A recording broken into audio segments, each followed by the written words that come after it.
चूहे खा के बिल्ली हज को चली। मंत्री को बर्खास्त करो, बर्खास्त करो, बर्खास्त करो। बिटिया बिटिया को न्याय दो, न्याय दो, न्याय दो। करनाल के अंदर क्या होने जा रहा है? यहाँ पे होने जा रहा है 900 चूहे खा के बिल्ली हज को चली। बिल्ली नहीं, हरियाणा का उदबिलाव जो है 900 चूहे खा के हज करने आया है करनाल के अंदर। और अपन अभी कसम खा रखी है भाई, तेरा हज जब तक नहीं होने देंगे जब तक इस हरियाणा की महिलाओं को न्याय नहीं मिलेगा। यहाँ पे जो है वो जो कानून की नजर के अंदर संदीप सिंह नॉन बेलेबल धाराओं के अंदर एक अपराधी है, एक भगोड़ा अपराधी कह सकते हैं। नॉन बेलेबल धाराएं उनके ऊपर लगी हुई है।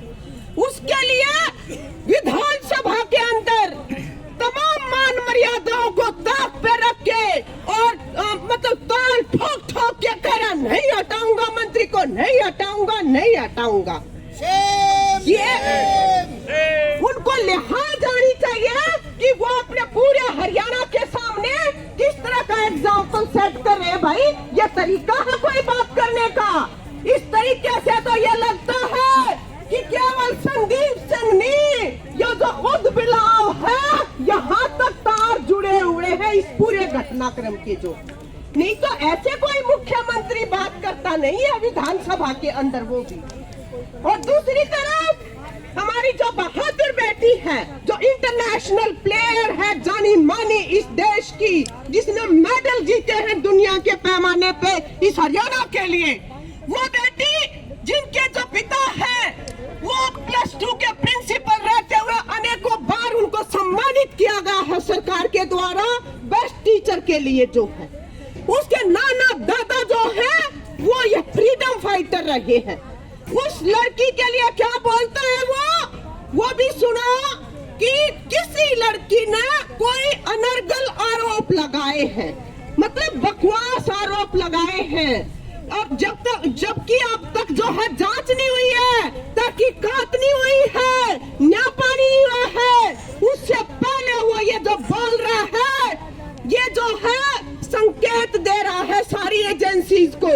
और जब से उसने ये बोला तो यहाँ का महिला आयोग, ये महिला आयोग वो संस्था है भाई और बहनों जिसको हमने हस्ताक्षर अभियान चला के इस देश के अंदर बनवाया था इसलिए कि महिलाओं के पक्ष को जो है उनके साथ कंधे से कंधा मिला के जो है वो न्याय की कमेटी के सामने रखेंगी।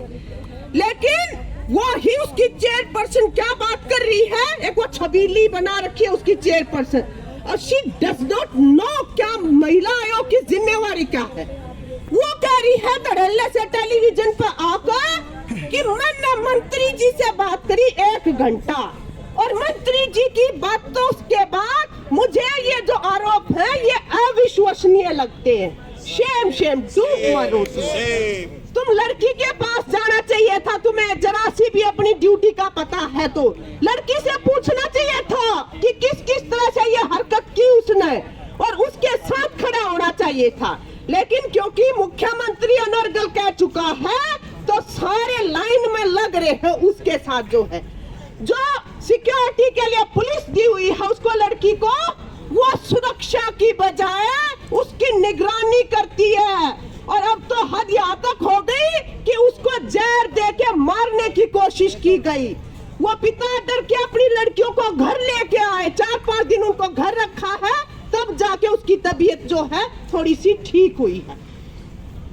और ये जो हरियाणा के अंदर इनकी सरकार का पूरा रवैया चल रहा है कि जो भी आगे आए बोलने के लिए, जो भी दिलेरी दिखाए यहाँ पे, उसी का हौसला गिराओ और ब्लेम द विक्टिम करो। जो आवाज उठाते हैं उन्हीं के चरित्र के ऊपर सवाल खड़े करो। क्या कहा, किससे मिलती है, किससे जुलती है, किससे बात करती है, क्या पहनती है, क्या खाती है। अरे ये सारे सवाल तो तेरे संदीप सिंह के बारे में होने चाहिए थे, जो उन्हें सजा कर बिठा रखा, ना कि उस लड़की के बारे में। तो ये जो ब्लेम द विक्टिम थ्योरी नीति जो चल रही है इस सरकार की, इसकी वजह से महिलाओं के प्रति पिछले दिनों हिंसा जो हो रही है, छोटी छोटी बच्चियां और अनेकों जगहों के ऊपर महिलाएं जो काम करती है, उसमें 27% की वृद्धि हुई है। 27% हिंसा जो है वो हरियाणा में महिलाओं के साथ बढ़ी है। वो किस कारण बढ़ी है बताओ? हाँ, सरकार की ब्लेम द विक्टिम करने की वजह से। जो खुद शिकार है हिंसा का, उन्हीं को जिम्मेवार ठहराने की वजह से। ये सवाल 16 आने का है, इसको सबको ध्यान रखना है हमें। क्यों महिलाओं के साथ अपराध बढ़ रहे हैं, क्यों हिंसा बढ़ रही है? जो अभी कह रहे थे ना कि सरकार के किसी ना घर जाकर ना सुरक्षित करेगी, करना पड़ेगा भाई। हम टैक्स पे करते हैं।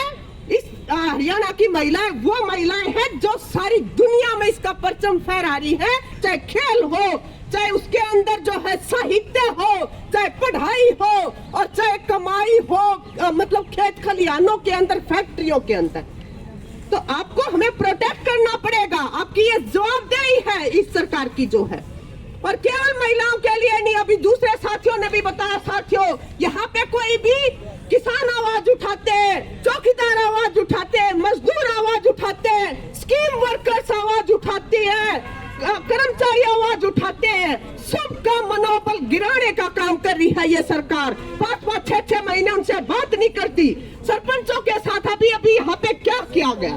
तो ये जो आंदोलन चल रहे हैं सारे, इनके साथ भी हम कंधे से कंधा मिलाते हैं। हम साथ है भाई, सारे तुम्हारे साथ है। लाठी डोली की सरकार मुर्दाबाद, मुर्दाबाद, मुर्दाबाद। लाठी डोली की सरकार नहीं चलेगी, नहीं चलेगी, नहीं चलेगी। कर्मचारियों पर लाठी बरसाने वाली सरकार मुर्दाबाद, मुर्दाबाद, मुर्दाबाद। सरपंचों पर लाठी बरसाने वाली सरकार मुर्दाबाद, मुर्दाबाद, मुर्दाबाद। अपराधियों को बचाना नहीं चलेगा, नहीं चलेगा, नहीं चलेगा। और आने वाले दिनों में साथियों, जो 5 अप्रैल को दिल्ली के अंदर ये जो कमेरे वर्ग है, उनकी तरफ से जो ऐतिहासिक नजारा पेश किया जाएगा कि मोदी या तो मजदूरों की, किसानों की सुनो, वरना 2024 में जो है फट्टा पोंछ देंगे तेरा। ये जो चेतावनी दे जाएंगे वहाँ पे, उस मुहिम का हम जो है पुरजोर समर्थन करते हैं साथियों। और सारी जनता के तबकों से अपील करते हैं कि ये जो आंदोलन है, शिक्षा का अगर कोई न्याय वाला आंदोलन, इसमें जो मेहनत करी है न्याय संघर्ष समिति, जनवादी महिला समिति, सभी संगठनों ने, आज पूरे हरियाणा के अंदर ये जताने में हम कामयाब हुए हैं कि मुख्यमंत्री जो है संदीप सिंह को नाजायज बचा रहा है। सबके एक ही जुबान है, एक ही मन में ये बात है। तो आने वाले दिनों में ये संघर्ष भी आगे बढ़ेगा, सभी तबके इसके अंदर साथ दे। और हम आपको बताना चाहते हैं कि किसान आंदोलन जब चल रहा था, इसका सबसे लाडला मंत्री, उसने किसान महिलाओं की तरफ गंदे इशारे किए थे। फिर हमने धरना चलाया दिन रात का जुलाई के महीने में, और वो जो मंत्री है मनीष ग्रोवर, और ये जो मुख्यमंत्री है, तब क्या कह रहे थे? ये कह रहे थे, हमने कहा अभी माफी मांगेगा उन महिलाओं से ये मंत्री जो है। बोला माफी को ना मांगू, माफी को ना मांगू, माफी को ना मांगू। 4 दिन तक ये करता गया।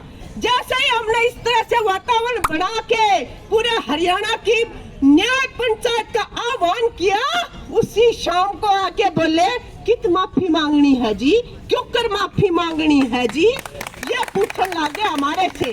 और फिर माफी मांगी। तो इसी तरह से ये जो कह रहा है कि नहीं हटाऊंगा, नहीं हटाऊंगा, नहीं हटाऊंगा, हम भी उसी अंदाज में उसको बताना चाहते हैं कि हटाना पड़ेगा, हटाना पड़ेगा और हटाना पड़ेगा। देश का कानून सबसे ऊपर है, चाहे कोई कितना 30 मार खा हो, कानून की नजर में अपराधी है, इसलिए हटाना पड़ेगा। हमारा किसी से व्यक्तिगत द्वेष नहीं है। चाहे तू मतलब अतन्ना भी माफी मांगनी पड़ेगी। मुख्यमंत्री जो अनर्गल कहा है, उसके लिए जनता से माफी मांगनी पड़ेगी।